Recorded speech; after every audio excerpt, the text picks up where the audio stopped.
Câțiva tineri au găsit un prilej perfect de a scăpa într-un mod plăcut de greutatea în plus acumulată în urma sărbătorilor de iarnă. Aceștia au ales să-și petreacă o parte din ziua de sâmbătă ieșind la Bulgărală, în Parcul Dendrariu din capitală. Evenimentul creat pe o rețea de socializare a adunat zeci de tineri gata pentru o doză de adrenalină. Deși vorbim doar despre o bătaie cu bulgări, organizatorii au luat toate măsurile de protecție pentru a evita incidentele neplăcute. Întâi de toate, a avut loc instruirea celor care au participat la joc și o mică încălzire.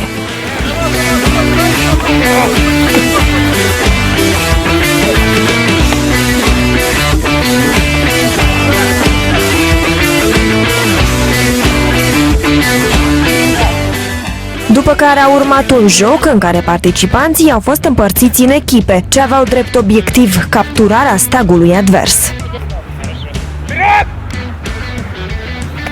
На базу! Егор, на базу!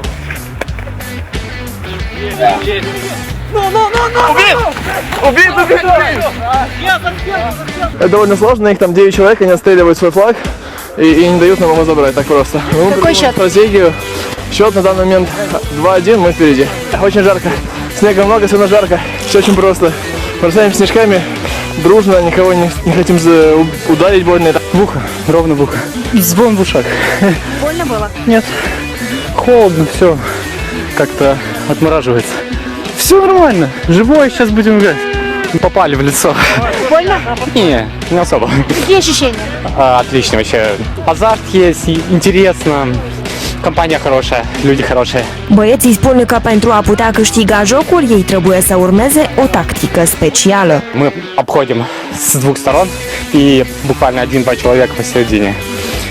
И стремимся к тому, чтобы флаг забрать и принести на базу. Printre băieți s-a strecurat și o fată, doar că ea a refuzat să meargă pe câmpul de luptă.